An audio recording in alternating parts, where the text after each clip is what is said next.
Welcome to the Exam Study Expert Podcast, helping you ace your exams at school and university through the psychology of high performance and the science of studying smarter, not harder.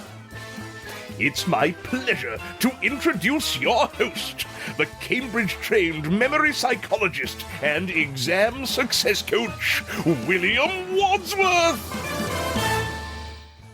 Hello and welcome to this fifth part of an 8-part series on how to study effectively.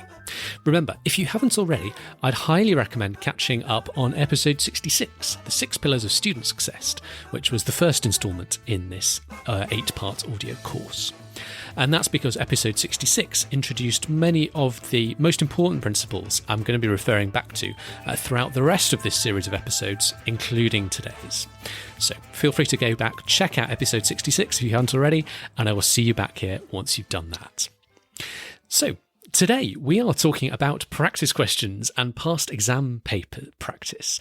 It's a wonderfully effective study strategy that I think should always play a role in your exam prep to a greater or lesser extent, depending on the sort of subject you're studying and whether it's more about learning, memorizing knowledge, or more about applying knowledge or practicing solving problems.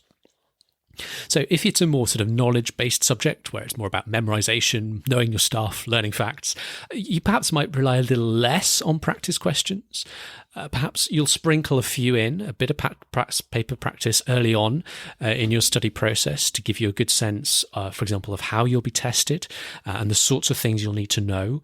And then as you get closer to the test, you'll be doing more and more practice questions, past paper practice, so that you're in great shape to actually take the exam. In the meantime, you'll probably be doing a lot of work with, for example, flashcards, see episode 70, or question and answer alternates, see episode 72, to make sure you've got all the information in your memory that you need. What about other subjects that are more about applying knowledge? For example, when you need to write up long-form essays, or other subjects like maths where you need to solve problems. Not just maths, of course, engineering, science subjects like physics.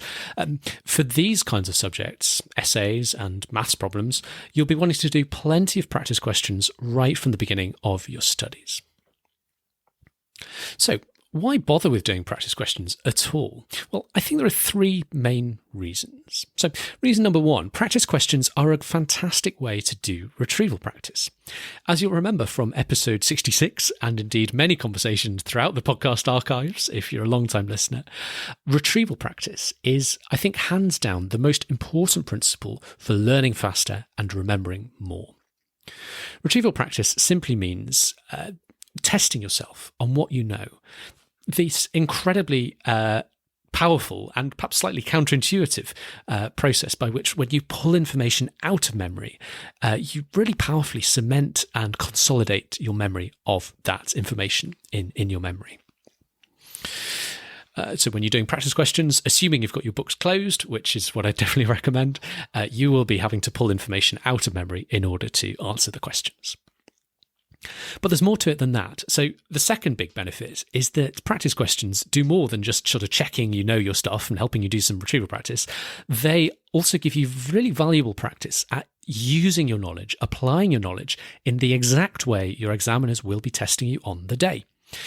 So whether you're facing essays, multiple choice questions, short answer questions, even an oral test, when you make yourself practice responding to questions in the exact format you'll be facing on exam day, you're going to start to get good at the process of taking your knowledge, taking what's in your memory, and then delivering a really top-class exam answer. And the third and final benefit is that when you work through particularly full past exam papers, especially when you do that under timed conditions, it's a fantastic way to help you kind of get your head in the right place to succeed, providing a really effective tonic for a whole range of mindset issues, from helping you gain confidence by helping reassure you that you are capable of scoring well, right through to giving you a kind of motivational kick by showing you where you've still got work to do. Sitting past papers under timed conditions as a kind of mock exam can even be a great way to work on your exam day nerves and test-taking anxiety, as it gets you used to performing under pressure. I'll talk more about that in a moment. Now, compared to other strategies we've talked about in this series of episodes on how to study effectively, I actually think that practice paper questions are pretty well used by students in the real world, in my experience. There's kind of not that much to it. You look at the questions, you answer them, and ideally, as I'm going to say in a minute, you do that all with your books closed. In contrast, for example, to flashcards, where I often see really significant room for improvement in your flashcard technique. See, for example, episode 70 on more on how you can supercharge your flashcard technique if that's a study strategy you use. So despite the fact that practice papers, are pretty well used in practice, there are still a few tricks I hope to teach you in the remainder of this episode to really get the most out of studying with practice questions. I'm going to teach you a few advanced strategies that probably haven't occurred to you yet for getting really great results with practice questions and using them in some slightly creative ways. But before I get onto that, let's just get the basics out of the way.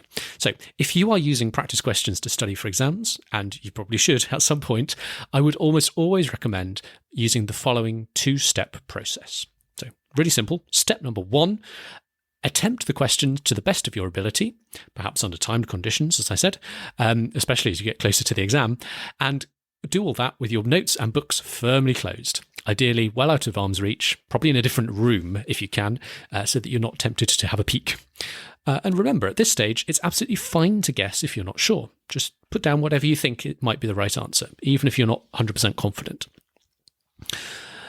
Once you've done that, step 1, move into step 2, which is where you put your examiner's hat on, switch into a different frame of mind, perhaps take a different colour of pen, and mark your work. This step is much easier if you have access to some kind of mark scheme, or at least an answer sheet for the questions. If you've got that, use it. If not, then you can try and refer to your notes and books to kind of check your work as best you can. Either way, I would really recommend trying to mark your questions exactly as an examiner would. So award yourself points where you think you've earned them, and deduct points where you think you've missed key things out, and then write in all the corrections and additions. Again, perhaps using a different colour of ink. Now, this second step, where you put your examiner's hat on, mark your work, is often the one that's taken less seriously than actually doing the practice questions in the first place. But it's a really, really important step, so don't skip it.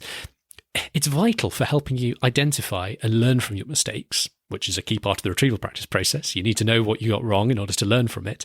But more than that, because when you mark your work properly, you kind of start to learn to see the world through an examiner's eyes. Your brain starts to work in the same way as an examiner's. You kind of learn the things that will score you points or cost you points. The more that you learn about that, the more you understand about how to give examiners exactly what they want, the easier it becomes to give examiners exactly what they want when it comes to writing up your test answers on the big day of the exam itself. So the practice question process in a nutshell. Step 1, test yourself. Step 2, check, mark your answers. Simple, really effective. But as I mentioned, there are some slightly more advanced things you can do with practice questions, some slightly more creative ideas if you want to achieve certain different objectives. Here's a rundown of my top 4 kind of advanced user tips for using practice questions a little bit more creatively. So in at number 4 is setting aside any questions that totally foxed you and having another crack at them tomorrow to check that you learned something. So you do your step 2, you mark your work, identify those questions that were really problematic, perhaps make a note of them or circle them or whatever, and then have another go at them the next day. It's a really nice way to do some spaced retrieval practice and make sure that you can remember whatever it was you learned today, learn from your mistakes or learn from whatever you missed out or didn't get right. So have another go at questions tomorrow if you found them difficult today. In at number 3, and this is kind of adding a middle step halfway between that step 1 and step 2 we talked about a moment ago. So just after you've done step 1, where you answer the questions with your books closed, you then add in a new step, kind of 1.5, which is to open your books and see if you can't figure out the answers to any questions you were struggling with before you turn to the mark scheme. So the mark scheme will have the exact sort of response you should be giving to each question. but your notes and books might have things like formulas or key facts and bits of information you can use to kind of try and come up with an answer on your own without looking at the exact response that you should have given. So after you've done step 1, answer the questions, books closed, step 2, have a go at answering them again with your books open, you then move on to the final step and mark your whole paper with your examiner's hat on, referring to the mark scheme. Idea number 2 for kind of creative ways to use practice questions is to abandon the timer. Don't worry about completing whole papers. Simply use practice questions as drills to drill yourself on specific aspects of the exam taking process. So you're not trying to produce full answers here. To explain what I mean, let's take the example where your exam is all about writing long-form essay-style answers. So you might often break down the process of writing an exam essay into 2 parts. So first you plan what you want to say in your essay. You brainstorm all the points, all the content you want to include in rough, and then you move on to the second part where you actually write up your points into paragraphs, turning those scribbles in your rough plan into full sentences. Now, if you find one of the other of these steps particularly challenging, what you can do is take it in isolation and drill yourself on it. Let's say the thing you find most difficult about exam essays is the first bit, where you have to brainstorm all the right points and come up with a really good essay plan. Well, what I'd suggest here is rather than practicing doing full essays over and over again, where you might say, for example, be spending 10 minutes doing the planning and then 30 minutes writing it up, why not take 40 minutes, so the same amount of time it would have taken you to do one full essay, 10 minutes to plan it, 30 minutes to write it up. And rather than just doing one essay in that time, why not do 4 different 10-minute plans for 4 different past essay questions? This will allow you to practice 4 times the number of plans in the same amount of study time, that 40-minute block. In other words, it's really valuable concentrated practice to shine up on the weaker areas of your exam-taking game. Just as if you're a professional athlete and there's some element of your game that you were particularly weak on, let's say you're a tennis player and you wanted to work on your serve, a very efficient way to practice that would be to serve over and over again and do nothing but serving for kind of 100% of your practice time, rather than playing out full matches where the serve might only be like 10% of the practice time. So drill yourself on the aspects of the exam that you most need to work on. And then finally, my advanced tip number 1 for practice paper questions also happens to be one of my favourite exam technique tips of all, which is to take deliberately high-pressure mock exams. So one of the things that's particularly hard to practice for are the kind of conditions of pressure that come on exam day. If you're sort of someone that suffers from any kind of exam anxiety or test day nerves, and kind of let's face it, we pretty much all do to some extent or other, then one of the best things you can do is to practice doing mock exams under conditions that replicate as closely as possible the conditions of the big exam. So, timed conditions, obviously. No notes or books, obviously. Consider what stationery you're using. Can you replicate what you'll have in the exam? Can you take the mock exam in an environment that feels a bit like an exam hall? Somewhere that's big and quiet and got lots of other people working. Maybe your local library reading room. So you're replicating the timed conditions of the big day, the fact that you don't have any resources, using the same stationery, maybe even an environment that feels a bit like the environment you'll take an exam in. The more you can do to replicate the conditions of exam day, the more easy it will be for you to perform well come exam day, because you won't be quite so nervous, because you'll be used to performing under those kinds of conditions. If you really want to take this strategy to the max, you could even consider getting other people involved. So find someone you respect to mark your exam script for you. Someone who, on some level, you want to impress or not embarrass yourself in front of.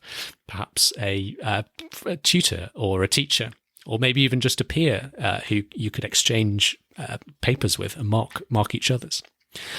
You could even go as far as pre-committing to telling friends and family what mark you'll get on this mock. So, hey, mum, dad, I'm taking a mock exam on Thursday afternoon. I'm going to get Mr. Davies to mark it for you, and I'll let everyone know what mark I get in the exam. The reason this works, again, is the more you get used to performing, to answering questions well, even under conditions where you feel the pressure a little bit, the easier it will be to perform well when you're feeling the pressure on the big day. It's a little bit like taking a vaccine to inoculate yourself against feeling nerves on test day. The nerves will never completely go away. That's not the point. They may subside a little bit. That would be great. But at the very least, you'll know that you can be nervous and still perform well. Being nervous does not stop you from performing at your best. And these kind of mock exam exercises will help you teach yourself that and really get comfortable with that idea. The world of elite sport takes this concept very seriously. If you walk around any American college stadium at a big sports university on a Friday afternoon, you might hear music blaring out over the speakers. The same music that the athletes will hear in the big Saturday game the next day. The reason the music's blaring out over the speakers in that Friday training practice is it's getting the athletes used to performing under the conditions of the big game, reducing the chances that the pressure gets to them and impacts the performance on the Saturday. So, do whatever you can to replicate conditions of pressure and practice under them. It's a really good way to use practice questions. You don't need to do this all the time, but I would suggest doing at least 1 or 2 mock exams under these kind of conditions of pressure to make sure that your mind is in the right place to succeed on the big day. And remember, the more nervous this kind of idea makes you feel, the more you need this kind of practice. So, that brings me towards the end of what I wanted to say on practice questions. A really great way to do retrieval practice, to learn how to deliver what the examiner wants, and to get your mindset right to really perform at your best in the exam. In the next instalment of this series on how to study effectively, H2SE, as I'm putting in the show titles, which will be in 2 weeks' time, as always, I'm going to be talking about chunking and mnemonics. So here, I'm going to be giving you a toolbox of advanced memorization tricks, which you can use alongside spaced retrieval practice. Tools that are designed to help you overcome even the most complex of learning challenges. So, those bits of the course where you've just got something really, really difficult to memorize. These are the kinds of tools that will help you rise to the challenge and memorize literally anything you could possibly ever want to memorize, no matter how complex or convoluted the data or the information is. Big data tables, long quotes, long formulas, numbers, complicated names, weird vocabulary, whatever it is that's the hardest bit of your course to memorize, next time's episode with chunking and mnemonics will give you the tools you need to rise to the challenge and succeed in your exams.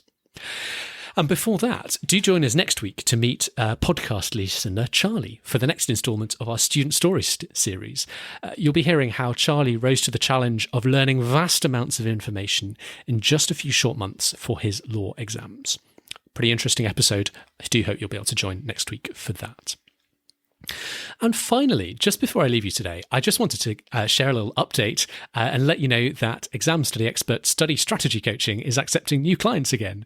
I'd stopped accepting new clients for a while during September and October this year, as my wife and I were having a baby.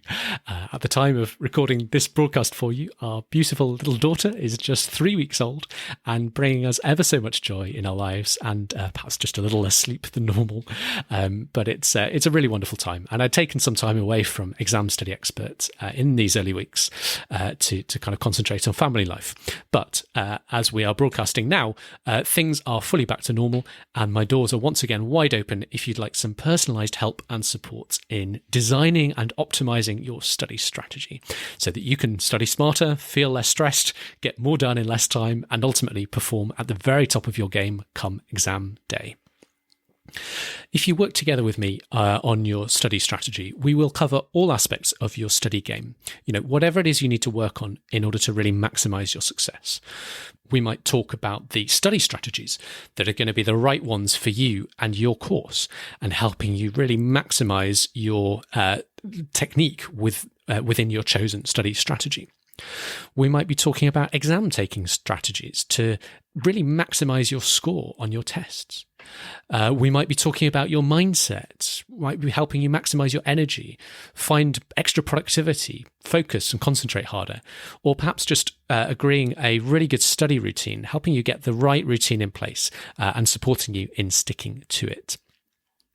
So whether you're looking for a kind of one-off tune-up session or an ongoing program of support with me by your side for weeks or maybe even months leading up to major exams or assignments, I'd be glad to support if I can and help you achieve the best success possible with the least amount of study time and the least amount of stress. You can find out more about exam success coaching and read about my track record of all the clients I've helped in past years, all at examstudyexpert.com/coaching. And again, you'll find plenty of testimonials there from clients in recent years that you can read, so you can get a feel for the sort of improvements you can look forward to in your own study life. And again, it's not just about improvements in your grades, although that's often the kind of primary objective. But I'm also really, really big on helping you manage your stress levels and work-life balance. Remember, everything I'm about is helping you study smarter, not harder. So I want you to be working really, really effectively and having a good work-life balance. And I think those two things go hand in hand to not only making you happier and less stressed, but also actually maximizing the success and the achievements that are possible in your exams at the end of the day. So you'll find all that at examstudyexpert.com/coaching. Check it out and learn how to take the next step today. I'd be delighted to hear from you if you want to get in touch. For now, thanks again for listening today. Whatever happens, I wish you every success in your studies, and I look forward to seeing you again soon. Thanks for listening today. If you've got exams coming up, you can now get all of William's favourite tips and tricks to save you time and get you higher grades, all in one handy cheat sheet. Grab your copy at examstudyexpert.com/free tips. Thanks again for listening, and see you soon.